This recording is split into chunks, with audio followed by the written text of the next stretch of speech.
الحمد لمن قدر خيرا وخبالا الحمد لمن قدر خيرا وخبالا والشكر لمن صور حسنا وجمالا والشكر لمن صور حسنا وجمالا فرد صمد عن صفة الخلق بريء فرد صمد عن صفة الخلق بريء رب أزلي خلق الخلق كمالا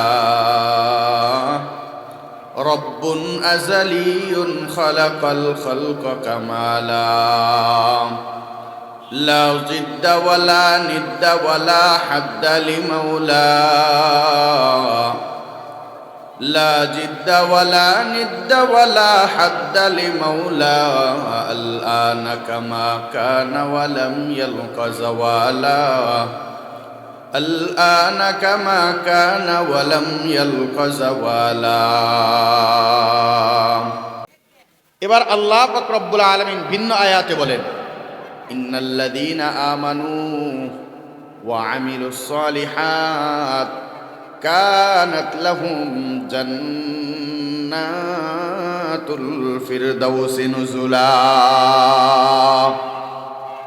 আল্লাহ ডাক দিয়া কয় বান্দারে, নিশ্চয়ই যারা দুনিয়াতে গিয়া ঈমান আনছে, এক নাম্বার যারা দুনিয়াতে গিয়া ঈমান আনছে, দুই নাম্বার যারা দুনিয়াতে গিয়া আমল করছে, আমলে সালেহ ভালো ভালো আমল করছে, আমি আল্লাহ জানায়া দিলাম তাদের জন্য একটা পুরস্কার আছে।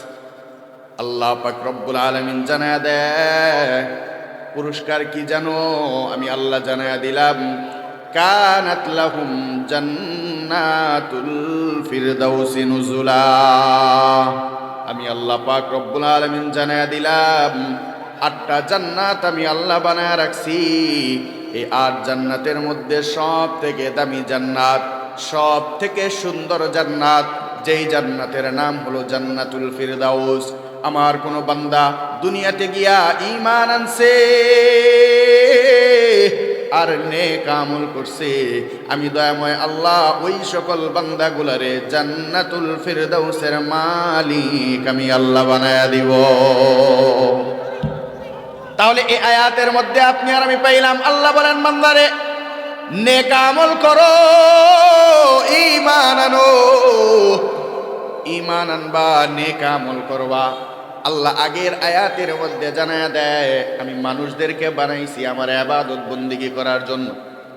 এ মুসলমান ঈমানদার, এবার আল্লাহ পাক রব্বুল আলামিন ভিন্ন আয়াতের মধ্যে জানায়া দেয় আল্লাযী খালাকাল মাউতা ওয়াল হায়াতা লিয়াবলুয়াকুম আইয়ুকুম আহসানু আমালা। আল্লাহ এই আয়াতে কারিমার মধ্যে জানায়া দেয় মানুষ রে,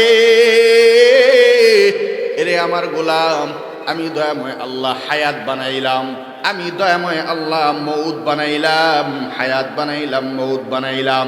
এ মুসলমান ঈমানদার, হায়াত নামক একটা বস্তু আল্লাহ পাক রব্বুল আলামিন আপনাকে আমাকে দান করছে, মউত নামক একটা বস্তু আল্লাহ পাক রব্বুল আলামিন আপনাকে আমাকে দান করছে। এ মুসলমান ঈমানদার, এবার আপনি আর আমি বলতে পারি আল্লাহ হায়াত কেন বানাইলেন, মউত কেন বানাইলেন?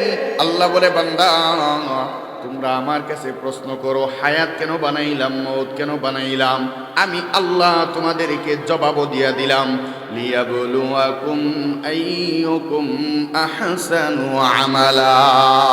এর বান্দা শুইনা নাও, শুইনা নাও, দুনিয়াটা তোমাদের জন্য পরীক্ষার হল। আমি আল্লাহ পরীক্ষা করে দেখতে চাই আমার কোন বান্দাটা দুনিয়ায় গিয়া সব থেকে সুন্দর আমল করে। আল্লাহু আকবার বলেন। এ মুসলমান ঈমানদার, এ কয়রার যুবক ভাই, এ বৃদ্ধ বাবা, এ পর্দার আড়ালের মা ও আম্মা জান, আল্লাহ বলে বান্দারি আমি আল্লাহ দেখতে চাই আমার কোন বান্দাটা সব থেকে সুন্দর আমল করে। এ মুসলমান ঈমানদার, আল্লাহ কিন্তু বলে নাই আমার কোন বান্দাটা সব থেকে বেশি আমল করে। আল্লাহর নবী হাদিসের মধ্যে জানায় দেয়, আখলিস দীনাক ইয়াকফিকাল আমালুল কালিল।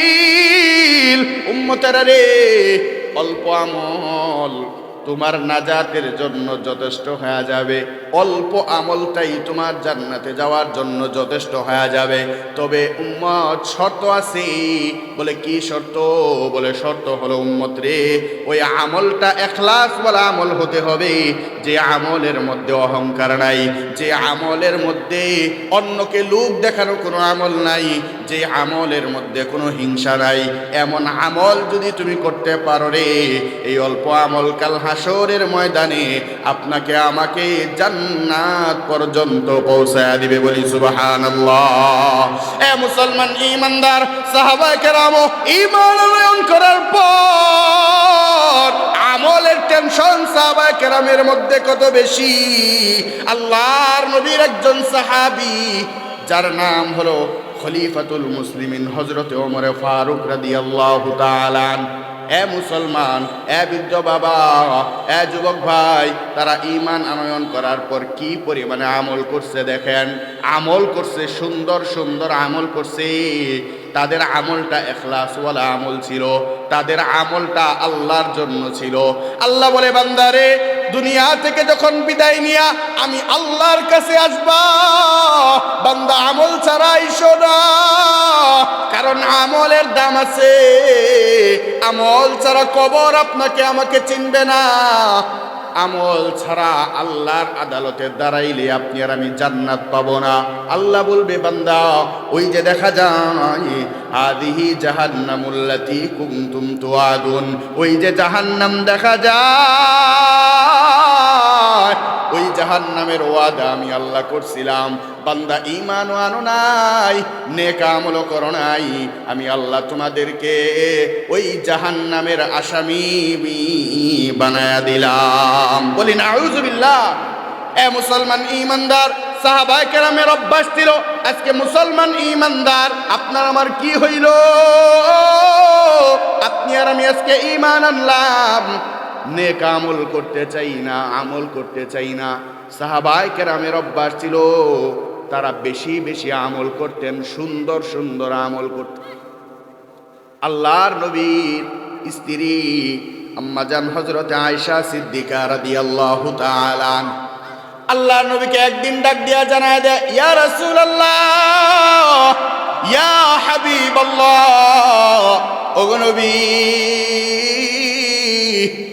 আকাশের তারকা যেমন গুইনা গুইনা শেষ করা যায় না, ও নবী, আপনার উম্মতের মধ্যে এমন কেউ কি আছে যার নেক আমলগুলাও ফেরেশতারা গুইনা গুইনা শেষ করতে পারবে না? আল্লাহু আকবার বলেন। এ মুসলমান, এ কয়রার মুসলমান, এ ধনবাড়ির মুসলমান, আমি আপনাদের কাছে জানতে চাই, এই কয়রার আসমানের মধ্যে কতগুলো তারকা আছে আজও পর্যন্ত কেউ গুইনা গুইনা শেষ করতে পারছে? কথা বলেন, পারছে? আপনাদের এই কয়রা এলাকার মধ্যে, কয়রা ইউনিয়নের মধ্যে যতগুলো তারকা আছে, সব মানুষরে যদি গুনার জন্য লাগা দেই, বলেন তো কিয়ামত পর্যন্ত গুইনা গুইনা শেষ করতে পারবে? আওয়াজ দিয়া বলেন, পারবে? আরো জোরে বলেন, পারবে? আল্লাহর নবীকে ডাক দিয়া কয়, ইয়া রাসূলুল্লাহ, ইয়া হাবিবাল্লাহ, আপনার উম্মতের মধ্যে এমন কেউ কি আছে আকাশের তারকা যেমন গুইনা গুইনা শেষ করা যায় না, আপনার ওই উম্মতের নেক আমলগুলাও গুইনা গুইনা শেষ করা যায় না? আল্লাহর নবী ডাক দিয়া কয়, আয়েশা, আমার উম্মতের মধ্যে আমার সাহাবী এমন একজন সাহাবী আছে যার নেক আমলগুলাও গুইনা গুইনা শেষ করা যাবে না। আকাশের তারকা যেমন গুইনা গুইনা শেষ করা যাবে না, আমার ওই সাহাবীর নেক আমলগুলাও গুইনা গুইনা শেষ করা যাবে না। আল্লাহু আকবার বলেন। আম্মা জান হযরত আয়েশা সিদ্দিকা রাদিয়াল্লাহু তাআলা ডাক দিয়া বলে, ইয়া রাসূলুল্লাহ, ইয়া হাবিবাল্লাহ, ওগো নবী, ওই সাহাবীর নামটা কি শুনতে চাই? আম্মাজান হযরতে আয়েশা সিদ্দিকা রাদিয়াল্লাহু তাআলা আনহা নিজে মনে মনে চিন্তা করছিলেন, নবী মনে হয় আমার বাবার নামটা বলবে। আমার বাবা হযরতে আবু বকর সিদ্দিক রাদিয়াল্লাহু তাআলা, নবী মনে হয় আমার বাবার নামটা বলবে। দেখে নবী তার বাবার নাম বলে না। আল্লাহর নবী ডাক দিয়া কয়, আয়েশা রে, আকাশের তারকা যেমন গুইনা গুইনা শেষ করা যায় না, আমার একজন সাহাবী আছে যার নেক আমলগুলাও ফেরেশতারা গুইনা গুইনা শেষ করতে পারবে না। এ আয়েশা, শুনতে চাও ওই সাহাবীর নামটা কি? নবী বলেন, সে হলো খত্তাবের বেটা, আমার প্রিয় সাহাবী, যার নাম হলো হযরতে উমরে ফারুক রাদিয়াল্লাহু তাআলা আনহু। আল্লাহু আকবার বলেন। এ মুসলমান ঈমানদার, খলিফাতুল মুসলিমিন হযরত ওমর 40 নম্বরের একজন মুসলমান। তার আগে আরো 39 জন মুসলমান হয়েছে। এই 39 জনের মধ্যে কারো নাম নবী কোনোদিন বলে নাই। আয়েশা জিজ্ঞাসা করার পরে নবী ডাক দিয়া বলে, 40 নম্বরের মুসলমান হযরত ওমর এমন নেক আমল করছে, আকাশের তারকা যেমন গুইনা গুইনা শেষ করা যায় না, হযরত ওমরের আমলগুলাও ফেরেশতারা গুইনা গুইনা শেষ করতে পারবে না।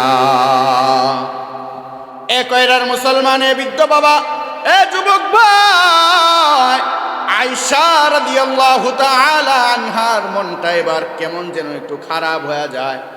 আমার নবী ডাক দিয়া বলে, আয়েশা রে, মনটা তোমার খারাপ হয়ে গেছে, তোমার বাবার নাম বলি নাই, এই জন্য তোমার মনটা খারাপ হয়ে গেছে। এবার আল্লাহর নবী ডাক দিয়া বলে, আয়েশা শুনুরি, আমার উমরের যেই নেক আমলগুলা আছে, এই নেক আমলগুলা যদি সারা জীবনের যতগুলা নেক আমল আছে সব নেক আমলগুলা যদি এক পাল্লায় রাখা হয়, আর আমার হিজরতের সাথী হযরতে আবু বকর, তোমার বাবা আবু বকরের হিজরতের এক রাতের নেক আমল যদি এক পাল্লায় রাখা হয়, আমার আল্লাহর কাছে ওমরের গোটা জিন্দেগীর আমলের তুলনায় তোমার বাবার এক রাতের নেক আমলের দাম বেশি হয়ে যায়। আল্লাহু আকবার বলেন। এ মুসলমান ঈমানদার, এবার বুঝে থাকলে বলুন তো, আমল কম না বেশি? বলে না, বুঝেন না আপনারা আমার কথা? আমল কম না বেশি? এক রাতের নেক আমল গোটা জিন্দেগীর সব নেক আমলের চাইতে যদি দামি হইতে পারে, এ মুসলমান, এ বৃদ্ধ বাবা, আপনাদের পায়ে হাত রেখে বলতে চাই, আমল বেশি না, আমল কম, কিন্তু ওই আমলটা ইখলাসওয়ালা আমল হতে হবে। ইখলাসের বাহিরে যাওয়া যাবে না। আমাদের দেশে দেখবেন এমন কিছু আমলওয়ালা আছে যারা দেখবেন সারা জীবনে কোনোদিন নামাজ পড়ে না, সারা সপ্তাহে কোনোদিন নামাজ পড়ে না, মাঝে মধ্যে শুক্রবারে গিয়া শুক্র আলী মুসলমান হয়ে যায়। কথা বলেন ঠিক না বে ঠিক? সামনের কাতারে যদি জায়গা না পায়, ইমাম সাহেবের কলারটা পর্যন্ত ধইরা ফেলায়। এইরকম শুক্র আলী মুসল্লি আমাদের সমাজে আছে নাকি নাই? আছে, অ্যাভেলেবেল আছে। তার মানে বোঝা যায় এই ব্যক্তিটা নামাজ পড়তেছে, আসলে সে ইখলাসওয়ালা নামাজ না, আল্লাহরে দেখানোর জন্য নামাজ না, আল্লাহর জন্য নামাজ না। মানে বোঝা যায় এখন এমপি হইছে, চেয়ারম্যান হইছে, মন্ত্রী হইছে, নামাজ পড়ে মানুষরে দেখানোর জন্য, অজু ছাড়া। কথা বলেন ঠিক না বে ঠিক? এইরকম অনেক নেতা আছে যারা দেখবেন অজু কেমনে করণ লাগে জানেই না। আবার দেখবেন ওয়াজ মাহফিলে আইসা বড় বড় লেকচার মারে, মসজিদে গিয়া গিয়া বড় বড় লেকচার মারে, ওযুও করে নাই, জীবনে কোনোদিন নামাজও পড়ে নাই। আবার দেখবেন এই ব্যক্তিটাই ইমাম সাহেবেরও ভুল ধরে। কথা বলেন ঠিক না বে ঠিক? আসলে এরা প্রকৃত কোনো মুসলমান না, এরা ইখলাসওয়ালা ঈমানদার না, ইখলাসের নিয়তে আমল করে না। আসলে এদের আমলের মূল টার্গেট হলো লোক দেখানো। আর এই লোক দেখানো আমল যদি কোনো বান্দা কিয়ামত পর্যন্ত করে রে, আল্লাহ তাআলার কাছে এই আমলের বিন্দু মাত্র কোনো সওয়াব নাই। এই জন্য মুসলমান ঈমানদার বুঝে থাকলে বলুন তো, আমল কম না বেশি? কথা বলে না, কম না বেশি? আরো আওয়াজ দিয়ে এখন, কম না বেশি? আমল কম, কিন্তু আমলটা কি ওয়ালা? ইখলাসওয়ালা। এই জন্যই আল্লাহ পাক রব্বুল আলামিন জানায় দেয়, রে আমার গোলাম, হায়াতটা একদিন শেষ হয়ে যাবে। হায়াত যখন শেষ হয়ে যাবে, তোমার মরণ লাগবে, মরা লাগবে, মরতে তোমাকে হবে।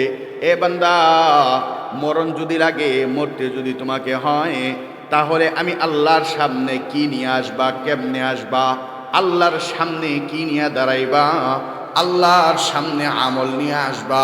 এই জন্যই আল্লাহ পাক রব্বুল আলামিন বলেন, ফামান কানা ইয়ারজু লিকা রাব্বিহি ফালইআমাল আমালান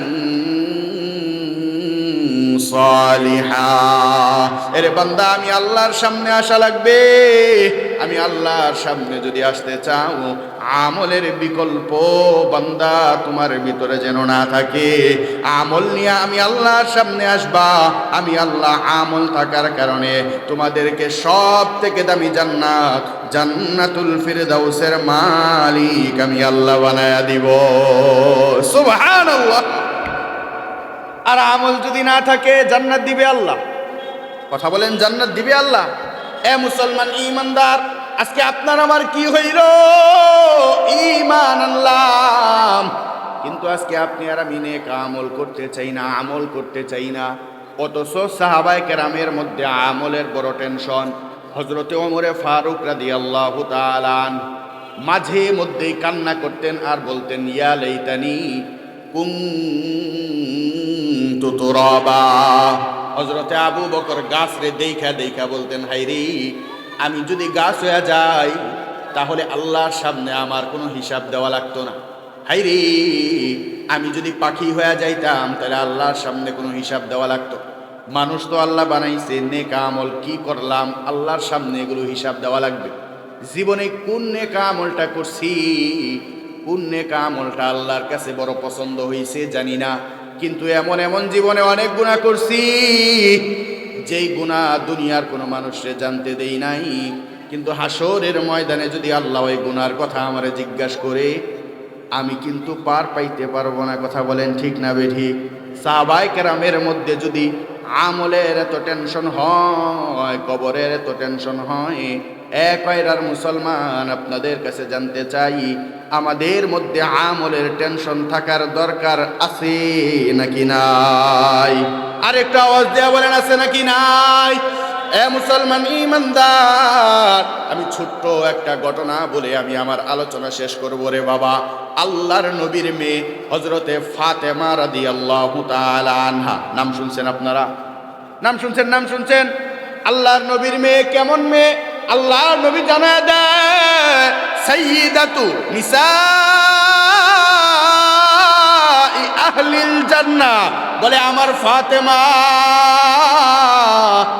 জান্নাতি রমণীদের সরদারনি হবে। বলি সুবহানাল্লাহ। এ মুসলমান ঈমানদার বুঝে থাকলে বলুন তো, যিনি জান্নাতি রমণীদের সর্দার হবে তার কোনো টেনশন আছে? কথা বলেন, কোনো টেনশন আছে? তার কোনো টেনশন নাই। কিন্তু আল্লাহর নবীর মেয়ে হযরতে ফাতেমা, তার মধ্যেও কবরের ভয়, তার মধ্যেও আমলের টেনশন রে বাবা। আল্লাহর নবীর মেয়ে যেদিন মারা যাবে, একদিন রাতের বেলা ঘুমাইছেন, ঘুমের মধ্যে স্বপ্নে দেখেন আল্লাহর নবী ঘরের মধ্যে আসছেন। ঘরের মধ্যে আইসা কি যেন তালাশ করে, কি যেন তালাশ করে। আল্লাহর নবী ঘরের মধ্যে তালাশ করতে করতে কোনো কিছু না পাইয়া যখন ঘর থেকে বের হয়ে যায়, হযরতে ফাতেমা বর্ণনা করে, আমিও ঘর থেকে বের হয়ে গেলাম। বের হইয়া আমি আমার বাবাকে ডাক দিয়া বললাম, আব্বা জান, ঘরের মধ্যে এমন সময় আসলেন, কি তালাশ করলেন, পাইলেন না, আবার ঘর থেকে বের হয়ে যান। আব্বা গো, আপনি কি খুঁজেন জানতে চাই। আল্লাহর নবী ডাক দিয়া বলে, ফাতেমা, আমি ঘরের মধ্যে ঢুইকা তোমারই খুঁজতেছি, তোমারই খুঁজতেছি। লম্বা চোরা ঘটনা রে বাবা, বুখারী শরীফের মধ্যে ঘটনাটা উল্লেখ আছে। লম্বা চোরা ঘটনা, আমি লম্বা চোরা ঘটনা বলবো না, যেই জিনিসটা বুঝাইতে চাইতেছি, একজন জান্নাতি রমণীদের সর্দারনি হওয়ার পরেও তার ভিতরে কতটা কবরের ভয়, তার ভিতরে আমলের কতটা টেনশন। আল্লাহ নবীর মেয়ে যখন আল্লাহর রাসূলকে ডাক দিয়া বলে, ইয়া রাসূলুল্লাহ, আপনি আমাকে কেন খুঁজেন? আল্লাহর নবী ডাক দিয়া ফাতেমারে ডাক দিয়া জানায়া দেয়, ফাতেমা, একটা সুসংবাদ যাই না নাও। কি সুসংবাদ? বলে সুসংবাদ হইল তুমি আজকেই তোমার স্বামী আলীর সাথে সেহরি করবা, আর বিকালবেলা আমি নবীর সাথে তুমি জান্নাতে ইফতার করবা। আল্লাহু আকবার বলে। তার মানে বোঝা হয়ে গেছে আমার আর হায়াত নাই, হায়াত শেষ, আমি আর দুনিয়াতে বাঁচবো না, আমার হায়াতটা শেষ হয়ে গেছে। এবার ঘুম থেকে উঠা সেহরি করছেন, স্বামীরেও সেহরি করাইছেন। হজরতে আলী দুইজনে মিলা সেহরি কইরা রোজা রাখছেন।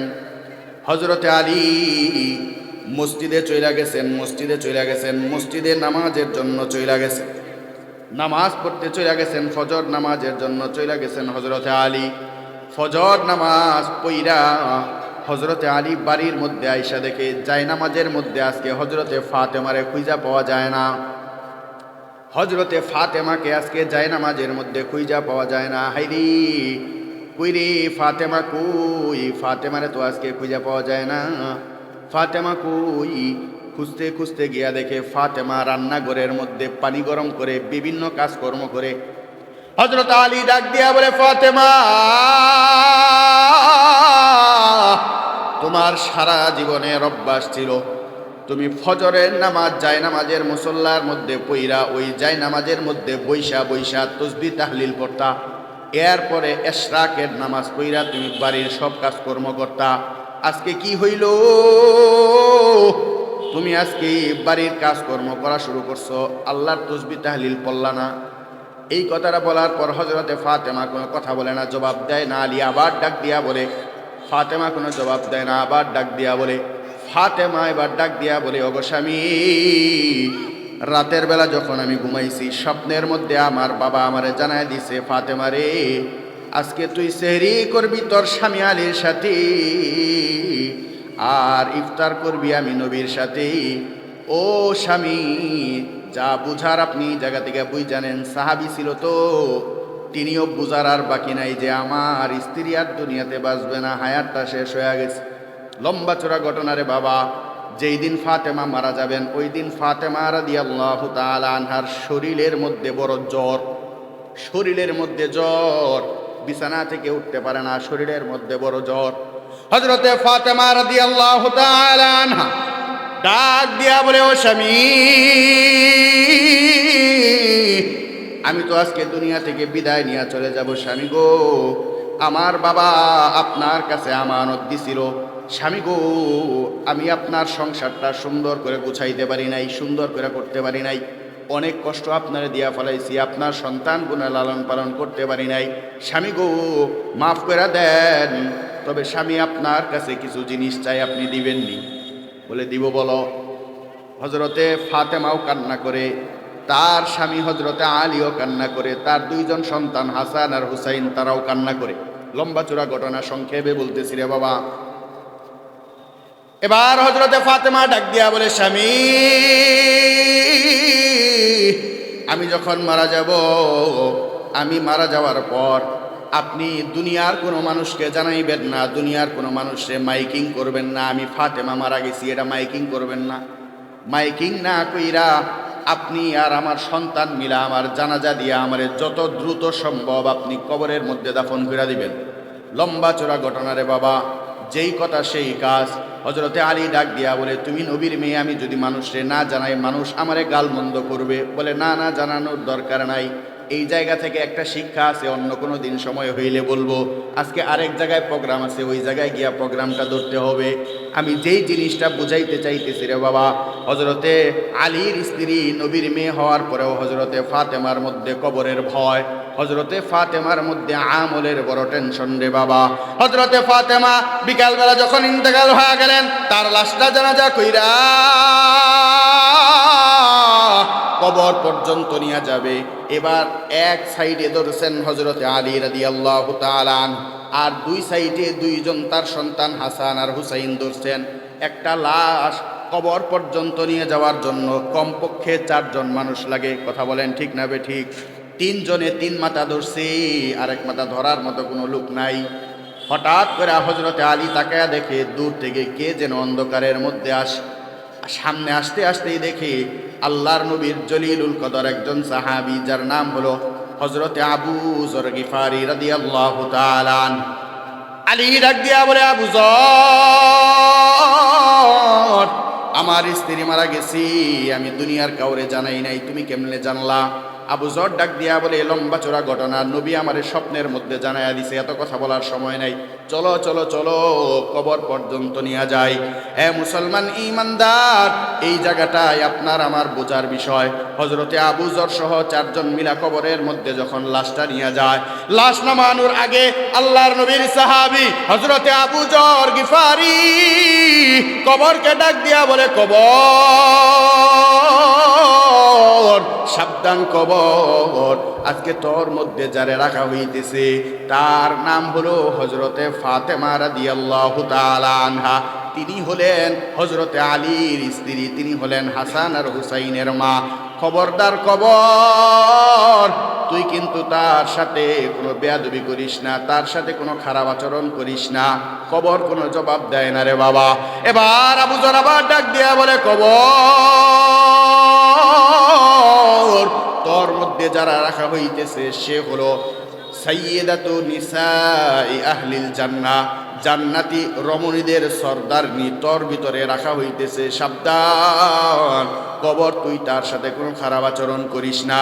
কবর কোনো জবাব দেয় না। আবার বলে, কবর সাইয়্যিদা শাবাবি আহলিল জান্নাহ, এরে কবর তোর মধ্যে যারা রাখা হয় হাসান আর হুসাইন জান্নাতি যুবকদের সর্দার, তার মারে রাখা হইতেছে। কবর সাবধান, তার সাথে কোনো খারাপ আচরণ করিস না। কবর এবারও কোনো জবাব দেয় না। আবু যর এবার ডাক দিয়া বলে, কবর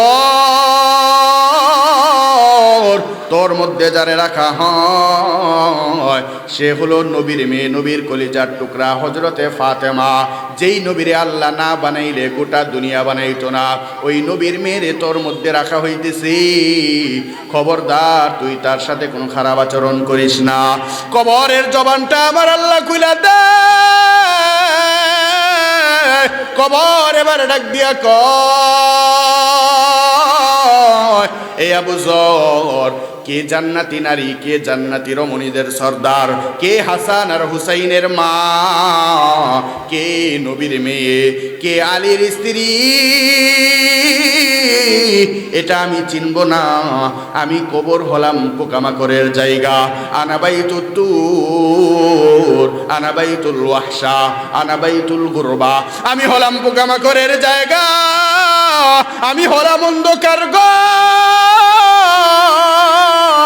আমার মধ্যে কোনো মায়া নাই, আমার মধ্যে কেউ নাই, পোকামাকড়ের জায়গা, সাপ বিচ্ছুর জায়গা।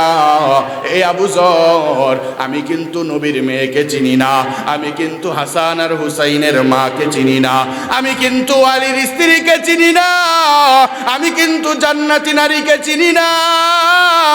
আমি কবর চিনি আমল, যার আমল ভালো আমি কবর তার সাথে ভালো আচরণ করব। যার আমল খারাপ আমি কবর কিন্তু তার সাথে কোনো ভালো আচরণ করব না। আমল যদি খারাপ হয় ওই কবর এমন জোরে চাপ মারবে, বাম পাজরের হাড্ডিগুলা ডান পাজরের মধ্যে লেগে যাবে রে বাবা। ডান পাজরের হাড্ডিগুলা বাম পাজরে লেগে যাবে, বাম পাজরের হাড্ডিগুলা ডান পাজরে লেগে যাবে। এ মুসলমান ঈমানদার, আমি যেই জিনিসটা এই ঘটনা থেকে বুঝাইতে চাই, ওই কবর কিন্তু আজকে নবীর মেয়ে চিনে না, ওই কবর কিন্তু জান্নাতি মানুষ চিনে না, ওই কবর কিন্তু আলীর স্ত্রী চিনে না, ওই কবর কিন্তু হাসান আর হুসাইন চিনে না, ওই কবর চিনে আমল। এ বাবা, এ বৃদ্ধ বাবা, এ যুবক ভাই, এ পর্দার আড়ালে আম্মা জান, তোমার পা দুইটা গায়া দাও, আমলের বিকল্প কোনো কিছু নাই।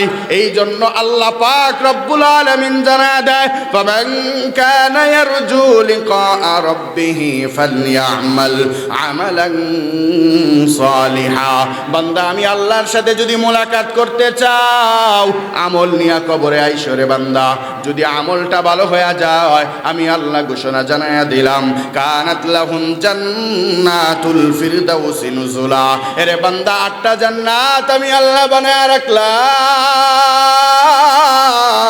ওই 8 জান্নাতের মধ্যে সবথেকে দামি জান্নাত যেই জান্নাতের নাম হলো জান্নাতুল ফিরদাউস আমি দয়াময় আল্লাহ ওই জান্নাতুল ফিরদাউসের মালিক আমি আল্লাহ বানায়া দিব বলি সুবহানাল্লাহ এ মুসলমান ঈমানদার এবার বুঝে থাকলে বলুন তো আমল করার দরকার আছে নাকি নাই আরেকটু আস্তে বলেন আছে নাকি নাই আমল করব তো সবাই ইনশাআল্লাহ কে কে আমল করব দুটো হাত আমার আল্লাহকে দেখায় দেই আল্লাহ আপনি আমাদের সবাইকে কবুল করেন বলেন আমিন ওই আমলের মধ্যে নামাজ আছে নাকি নাই রোজা আছে নাকি নাই হজ আছে নাকি নাই যাকাত আছে নাকি নাই দান সদকা আছে নাকি নাই এই জন্য আমলের মধ্যে আমরা বেশি বেশি জুড়বো আল্লাহ পাক রব্বুল আলামিন আমাদের সবাইকে বেশি বেশি আমল করে ওই জান্নাতুল ফিরদাউসের মালিক হওয়ার তৌফিক দান করেন বলেন আমিন।